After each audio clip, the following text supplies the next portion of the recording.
And now we're on the next part of this. Yes, we're on the next part of this. And continuing on with our series, 6 entry and number 8 entry on this list, Impossible Astronaut Day on the Moon.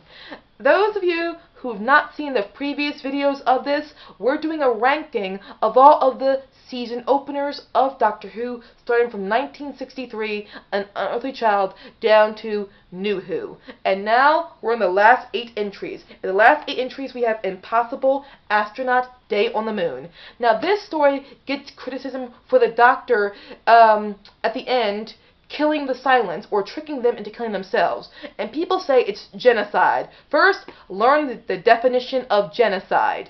The Doctor does not commit genocide. He simply tricks the Silence into ordering their own execution from those who are willing to stay on this planet and keep terrorizing the human race. Literally, he's teaching the human race, or he's pretty much manipulating the human race into defending itself from an alien invasion. We humans have the right to defend ourselves, and the Doctor arms us against this invasion, and this invasion has killed people, driven people insane, and kidnapped a little girl. Oh, that's right, none of that matters because the Doctor tricked these aliens into killing themselves. Yeah, where does your sympathy lie there? Thank you, people. It's the idea of this, for me, that shows this idea of pacifism, just allowing the villain to just do whatever it wants, and the Doctor cannot retaliate. Also, those people who criticize the 11th Doctor for being almost uncharacteristically committing genocide. Again, he does not commit genocide. Second of all, the Doctor has committed genocide before. Why are you guys acting like the Doctor has not committed genocide before? And this is fitting. This is perfectly in line with how the Doctor is sometimes. Sometimes the Doctor does, in fact, do things like this. Why do you guys... What Doctor are y'all remembering sometimes? I just don't understand. Sorry, no offense. Next we have up is number 7. Okay, from the 7th Doctor's, I believe, 3rd season, Day of the Daleks. This story gets hate. I don't know why. It is a well-crafted, well-directed, well-paced story. The Doctor and Joe in this are excellent. The plot is wonderful. The writing is wonderful. What is people's problem with this story? I don't know. I don't get it. Next we have up is number 6. One of my favorite stories of all time, Horror of Fang Rock, from the 4th Doctor's season with Leela, his 2nd season with Leela. Horror of Fang Rock, we have the Rutans, Rutan lands on a rock where there's a lighthouse and takes over all these people trying to get out of this situation, is going to literally destroy the planet in the process.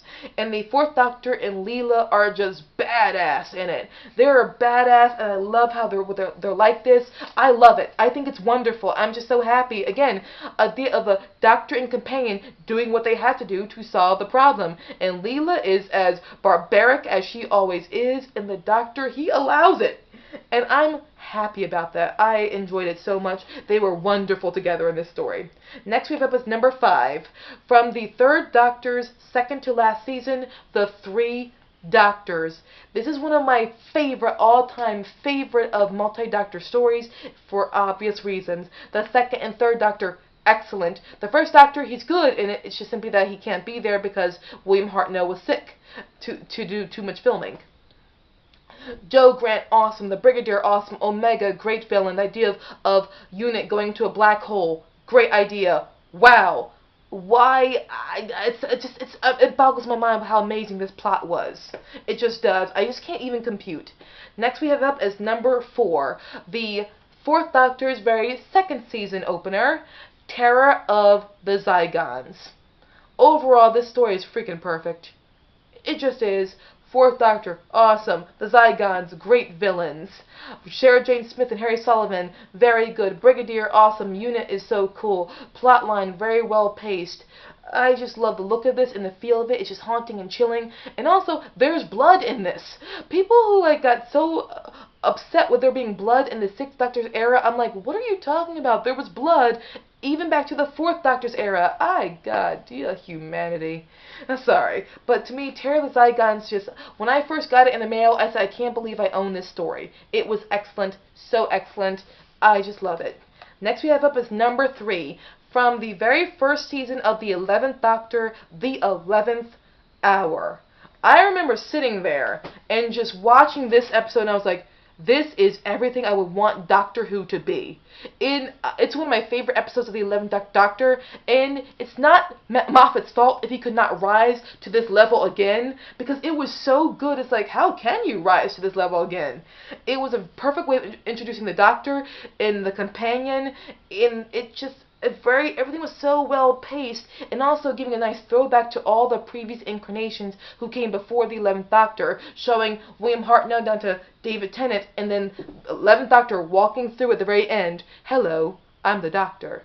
Basically, run. Boom! Yes! And his outfit is really cool. Gives you this feeling of the second Doctor a bit. I bet they went with that outfit. They almost went with a different one. And Matt Smith he just hits the ground running, and he's awesome in this. So is Karen Gillan and Arthur Darvill. Everyone's awesome in this. The guest performers are awesome in this. Moffat, you did a wonderful job with this story. Kudos to you. And number 2, we have from the 7th Doctor's 2nd season, Remembrance of the Daleks. Perfect Dalek story. It is. Yes, I know some of you guys are like, oh, well, the Doctor destroyed Skaro. Suck it up. I'm not in the mood. It's a perfect story. It just is. It's perfect. Boom, boom. It's perfect. What? I respect you, but if you don't like it, I don't care.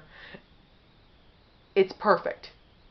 Number 1, my favorite of all time season opener of Doctor Who, the 3rd Doctor's very first episode, Spearhead from Space. I remember sitting in my room, putting this in, because luckily Spearhead from Space is always affordable, and just be like, oh my god, that's why this story is so loved. It's perfect. Robert Holmes introduced the 3rd Doctor very well, giving Unit its, a good opening as well. Liz Shaw, she is well realized. From the very beginning, you see Liz Shaw as a person and that she feels real. And she, again, actress did a wonderful job with her.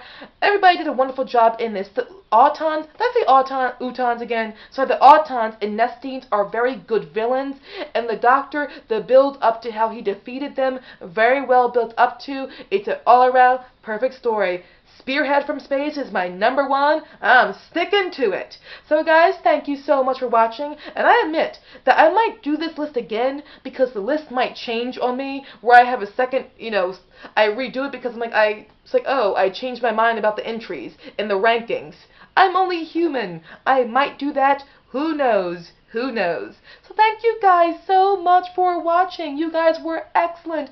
I love you all. And I'll see you again very, very soon. Peace out, guys.